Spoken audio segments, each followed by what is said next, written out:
Assalamualaikum warahmatullahi wabarakatuh. Hai teman-teman, ketemu lagi di channel YouTube Dapur Ekonomis. Nah, di video kali ini saya mau buat kue lapis dengan perpaduan warna hijau dan pink yang super cantik. Kue yang satu ini cocok banget dijadikan teman ngopi atau ngeteh ngumpul bareng keluarga, atau bisa juga dijadikan ide jualan untuk isian snack box ya.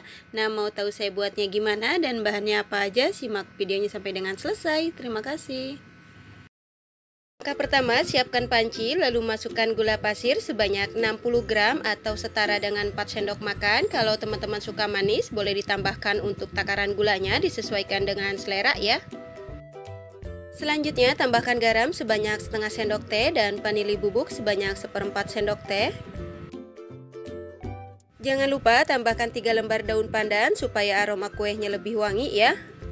Selanjutnya, tambahkan santan dengan kekentalan sedang sebanyak 350 ml. Santan ini saya dapat dari satu bungkus santan instan yang ukuran 65 ml. Kemudian saya tambahkan air sampai volumenya menjadi 350 ml ya. Kemudian selanjutnya kita aduk-aduk sebentar supaya semua bahan tercampur rata. Lanjut santannya kita masak. Dan untuk santannya ini kita masak menggunakan api yang paling kecil sambil terus diaduk-aduk sampai dengan mendidih ya, supaya santannya nggak pecah. Dan tujuan santannya dimasak dulu supaya kuenya lebih awet dan nggak cepet basi ya teman-teman. Kemudian setelah santannya mendidih, lalu matikan api kompornya sambil diaduk-aduk sebentar supaya menghilangkan sedikit uap panasnya. Dan untuk santannya ini kita diamkan di suhu ruang sampai benar-benar dingin atau minimal hangat baru bisa digunakan ya. Selanjutnya, siapkan wadah yang kering, lalu masukkan tepung beras sebanyak 60 gram atau setara dengan 6 sendok makan seperti ini ya. Selanjutnya, tambahkan tepung tapioka atau tepung kanji sebanyak 30 gram atau setara dengan 3 sendok makan. Kemudian selanjutnya tambahkan tepung terigu sebanyak 15 gram atau setara dengan 1,5 sendok makan. Kalau untuk tepung terigu opsional ya, terserah teman-teman mau pakai atau enggak, disesuaikan dengan selera. Selanjutnya kita aduk semua bahan kering supaya tercampur rata. Setelah semua bahan kering tercampur rata, kemudian masukkan santan yang sudah dimasak tadi dalam keadaan sudah dingin secara bertahap ya.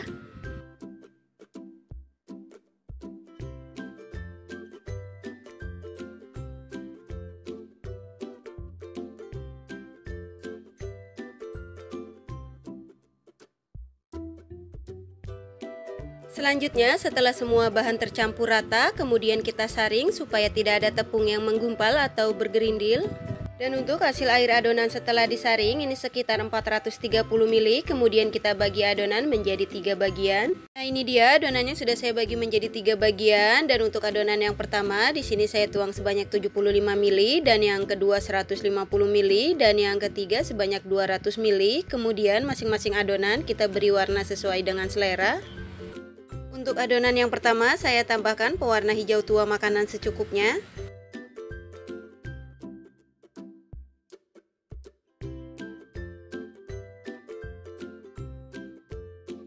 Selanjutnya untuk adonan yang kedua saya tambahkan pewarna merah rose makanan secukupnya.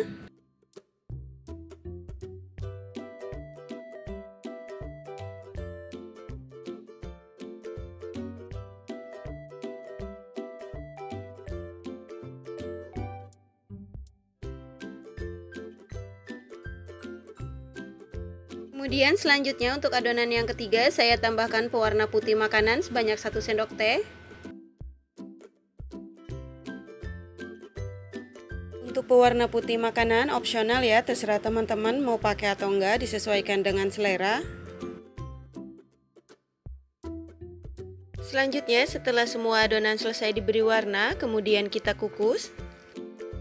Sini saya sudah siapkan kukusan yang sebelumnya sudah saya panaskan terlebih dulu, dan jangan lupa kalau teman-teman menggunakan kukusan yang tutupnya bulat seperti ini, untuk tutupnya dilapisi menggunakan lap atau serbet yang bersih supaya tidak ada uap air yang jatuh ke atas adonan ya. Dan di sini saya menggunakan loyang yang berukuran 10 x 10 dengan tinggi 4 cm, dan sudah saya olesi tipis-tipis dengan minyak goreng dan sudah saya panaskan terlebih dulu juga ya. Selanjutnya tuangkan adonan lapisan yang pertama yang berwarna pink ke dalam loyang sebanyak 25 ml. Kemudian kita kukus selama 3 menit menggunakan api yang paling kecil atau disesuaikan dengan kompor masing-masing. Setelah 3 menit, buka tutup kukusannya. Selanjutnya kita tuangkan adonan lapisan berikutnya yang berwarna putih ke dalam loyang sebanyak 25 ml. Dan jangan lupa setiap menuangkan adonan yang baru ke dalam loyang, untuk adonannya diaduk-aduk dulu ya, supaya tidak ada adonan yang mengendap di bawah. Lanjut kukus lagi selama 3 menit. Setelah 3 menit, buka tutup kukusannya. Selanjutnya kita tuangkan adonan lapisan berikutnya yang berwarna pink ke dalam loyang sebanyak 25 ml. Lanjut kukus lagi selama 3 menit. Setelah 3 menit, buka tutup kukusannya. Selanjutnya tuangkan adonan lapisan berikutnya yang berwarna putih ke dalam loyang sebanyak 25 ml. Kemudian kukus lagi selama 3 menit. Setelah 3 menit, buka tutup kukusannya. Selanjutnya tuangkan adonan lapisan berikutnya yang berwarna pink ke dalam loyang sebanyak 25 ml. Lakukan secara berulang seperti penuangan adonan di awal. Jadi untuk susunan lapisannya ada warna pink sebanyak 3 lapisan, kemudian diselingi dengan lapisan warna putih, dan setiap lapisan dikukus masing-masing selama 3 menit.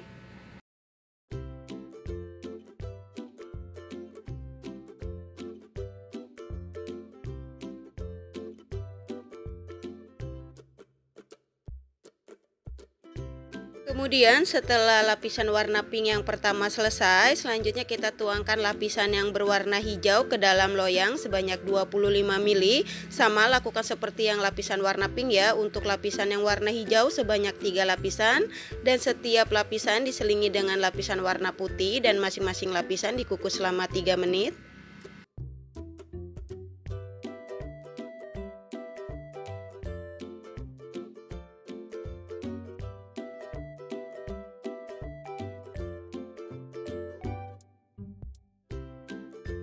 Kemudian selanjutnya setelah lapisan yang pertama pink dan hijau selesai, lanjut ke lapisan berikutnya berwarna pink lagi. Tuangkan adonan ke dalam loyang sebanyak 25 ml atau sampai dengan habis. Sama sebanyak 3 lapisan lagi juga ya. Alhamdulillah kita sudah sampai ke lapisan yang terakhir. Selanjutnya tuangkan adonan yang berwarna pink ke dalam loyang sebanyak 25 ml atau sampai dengan adonannya habis ya. Kemudian untuk lapisan yang terakhir ini kita kukus selama 20 menit atau sampai dengan matang menggunakan api yang paling kecil. Dan jangan lupa untuk air kukusannya dicek kembali supaya nggak kering ya. Setelah 20 menit, buka tutup kukusannya. Nah, ini kuenya yang sudah matang. Kemudian matikan api kompornya, lalu angkat dan tiriskan. Selanjutnya untuk kuenya kita diamkan di suhu ruang sampai benar-benar dingin, baru dikeluarkan dari loyang ya. Setelah kuenya dingin, kemudian keluarkan dari loyang, dan cara mengeluarkannya di sini kita sisir pinggir-pinggirnya menggunakan bantuan spatula seperti ini ya.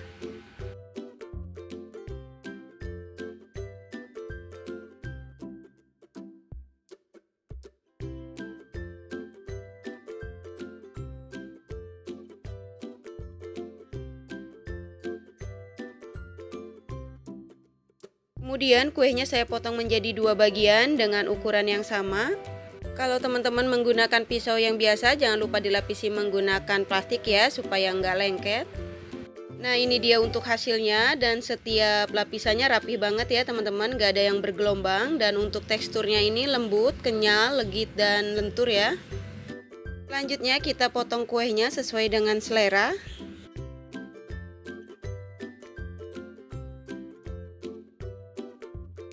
Nah, ini dia kue lapis yang sudah jadi dan siap untuk disajikan. Kue yang satu ini cocok banget dijadikan teman ngopi atau ngeteh ngumpul bareng keluarga, atau bisa juga dijadikan ide jualan untuk isian snack box ya. Selain tampilan dan warnanya super cantik dan menarik, rasanya enak, manisnya pas, teksturnya yang lembut, kenyal, dan legit. Bagi teman-teman yang lagi nyari ide untuk jualan, resep kue lapis yang satu ini bisa banget buat dicoba ya. Selain cara buatnya mudah, apalagi bahannya yang super ekonomis, dijamin pasti laris manis ya. Satu resep ini menghasilkan kue lapis sebanyak 16 potong, tergantung besar kecilnya potongan ya. Kalau teman-teman mau buat dalam jumlah yang banyak, untuk resepnya bisa dikali 2, 3, atau 4, disesuaikan dengan kebutuhan. Untuk yang suka dengan resepnya, jangan lupa subscribe. Dan untuk teman-teman yang sudah subscribe, terima kasih banyak ya. Selamat mencoba, semoga bermanfaat dan menginspirasi. Wassalamualaikum warahmatullahi wabarakatuh.